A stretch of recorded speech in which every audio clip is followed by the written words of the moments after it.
All right, hello, Lovely Tang here, aka your mama on a mission, and we're reading 3 Feet from Gold, as is part of my custom. I'm out here at soccer practice, so I'm reading from the car, and I'm gonna do a part one and a part two because this is a really long chapter. I thought it was gonna be shorter, but the title of this chapter is called Mastermind. And the quote is: "The man who actually knows just what he wants in life has already gone a long way towards attaining it." All right, chapter 10, Masterminds. Although it was not the usual California sunshiny day outside, Buckland's smile brightened the atmosphere inside the cab as he slid into the back seat next to Greg. "I understand you've been quite busy," he said. "It's been incredible," Greg exclaimed. "I can't believe I get to do this for a living. Traveling around the country, meeting the greatest people alive, and sharing their insights. I mean, as a profession. I'm not making much of a living so far. In fact, I'm not even getting paid to do this, so I'm really stressed out financially, but I am learning so much that is totally worth it. If this book turns out as I hope it will, and if I find the right publisher, and if I could be a bestseller." Oof.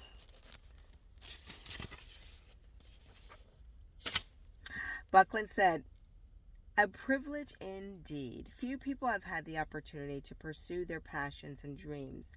Let me rephrase that. Everyone has the opportunity, but as I wrote you in a note, not everyone does something with it. By the way, I spoke with Don Green the other day, and he is pleased with your progress. He said he set you up with a mutual friend of ours, Dave Lineger. Yes, it was one of my favorite interviews to date. Talk about not quitting 3 feet from gold. That guy has some thick skin." "What did he tell you?" Greg pulled his notepad out of his pocket. Buckland noticed that it was getting a lot of wear. Its cover had lost its shine and the edges had become blunted. The pages themselves were wrinkled from use. Buckland noted how many pages Greg flipped past before he came to the one he was looking for. "Here it is," Greg said as he scanned his notes to one that read, "People give up too soon." Dave told me how hard it was when he started his business back in the early 1970s. Suddenly, he interpreted himself. Hey, wait. Suddenly, he interrupted himself. "Hey, wait a minute. Wait a second. Where are we going anyway?" "Don't worry," Buckland said mysteriously. "You'll know when you get there. Now continue telling me what Dave said." "Well, Remax is the fastest growing real estate franchise in the world today, even in this tough market. More amazing is the fact that Linenger did not fold his cards and give up in the early years when times couldn't have been worse. He said the company was $600,000 in debt. He had made the mistake of starting in the recession of 1973 when the housing market collapsed and the financial back, backers had withdrawn. He confessed that everything the company could do wrong, it was already doing wrong. Most people would have just called it quits and moved on to something else. But there was a small group of believers, and they decided to stick it out. No matter what, they vowed, we can make it just one more day. We will not quit. Buckland interjected. He told me that they strung enough of the one more days together until they finally hit pay dirt. Yes, for the first 2 years, it seemed that every call he got was from a bill collector. Things got worse in the third year. In fact, he joked that the return address on most of his mail had 3 names in the title. They were all from law firms threatening to sue him. When the competition began saying negative and hurtful things about him and his dreams, Lininger hit a low point. Who wouldn't? Not only were creditors chasing him down, but his colleagues and leaders in his own industry had nothing positive to say about it. I mean, can you imagine being told every day how much of a mess up you are? After a while, you start to believe it. But he didn't, did he? Buckland asked, already knowing exactly how the story ended. Nope. He said that there were about 40 employees who saw the big picture. They went against conventional wisdom, and decided to stick with Dave Lininger, his wife, and their vision. This support gave him the confidence to call each of his creditors proactively and say, I know I owe you $50,000, but I can only send you $50. And I'm going to call you each week before you call me to tell you how much I'm going to send. You can imagine their response. Lininger told them he understood that it was their job to keep calling him, but they should know that he was not going to quit and he was not going to file for bankruptcy and leave them with nothing. Doing this continued to remind Lininger of the commitment he had with his most important advisor, himself. Buckland beamed with pride as he listened to his pupil tell the story. Then the miracle happened. People started buying franchises. From those purchases, things turned around for the company, and Lininger and his staff worked to the maximum every day. That's where he got the name Remax. Yes, Buckland agreed. Dave is truly a man of great character. Here's the best part. Greg read aloud from his notepad. Prove yourself right. A question came from the front of the cab. What does that mean? Greg leaned forward to address the cab driver. He was used to people eavesdropping on his conversations by now. Well, it's like this. After so many people have told him he was a failure, Dave Lininger knew who he really was. At first, he wanted to succeed just to prove everyone wrong.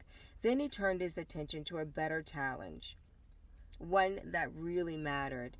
The cabbie stopped at the light and turned around to look into the back seat of the car, encouraging Greg to continue. Lininger decided he would change his focus to prove himself right, that he was not like the label people were placing on him. He knew inside that what he was doing was true and noble. Though times were simply the growing pains every great endeavor goes through, he told himself over and over that he was a good person and that he was doing something special and right, creating jobs and business opportunities. The driver said as he returned his attention to the road. His customer had given him much to digest over the next few hours of his shift. Every once in a while, the cabbie received a tip that was worth more than the money the wealthy had in their wallets. You are really good at getting a message across, Greg's mentor said. We're here, announced the driver as they pulled up to a traditional steakhouse, the likes of which Greg hadn't seen in decades. As they were ushered past the red velvet drapes, he could smell the aroma of the porterhouse steak sizzling on the grill. They stopped at the door where Buckland said, I want you to meet a few people, but you cannot stay. This is my personal mastermind group. We gather once a month to network and share ideas. Please don't be offended, but you may join us only for a moment. I can't invite you to stay. That would be inappropriate given the nature of our meeting. No problem, Greg responded. As they entered the room, Greg scanned the wood-paneled walls to find portraits of past legends. Right away, he recognized the five faces of yesterday's heroes from the pages of the books he had come to cherish and admire. Think and Grow Rich. William Wrigley Jr., George Eastman, Theodore Roosevelt, Theodore Roosevelt, F.W. Woolworth, and Charles M. Schwab. In the center of the room, around an oak and steel conference table, sat four of today's success icons whose names were not as immediately recognizable as Hill's original group. Yet James Amos, John Schwartz, Tom Haggai, and Mike Helton, To Greg, Buckland said, "Notice there are four people here plus me. This is significant because we believe that you are a direct reflection of the five people you associate with most. And your income, attitude, and lifestyle is the average of those five people. If you surround yourself with leaders, you will eventually become one too. Unfortunately, it works the opposite way too." Turning towards his group, Buckland announced, "Gentlemen, this is the character I've been telling you about. As you know, Greg is writing a book with the help of the Napoleon Hill Foundation. He's not going to be staying for our meeting, but I would appreciate if each of you would offer him one piece of information or inspiration that he may use for his project." Buckland put his hand on the shoulder of the man closest to him. "Greg, this is James Amos, entrepreneur and philanthropist." Amos was former chair and CEO of Mailboxes, etc., the world's largest and fastest growing franchise. Let's see.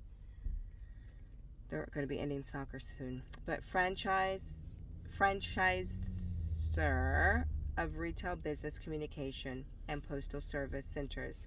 The MBE network comprised of nearly 4,500 locations worldwide, with master licensing agreements in more than 80 countries around the world. In 2001, it was sold and renamed the UPS Store. In addition, Amos was the past chair of International Franchise Associations, currently the chair and CEO of Tasty Delight Corporation. Tasty Delight. Let me just get Caleb. All right, so we're going to have to end soon. So we'll pick up the remaining portions of Chapter 10 tomorrow on Masterminds. All right, take care. Bye-bye.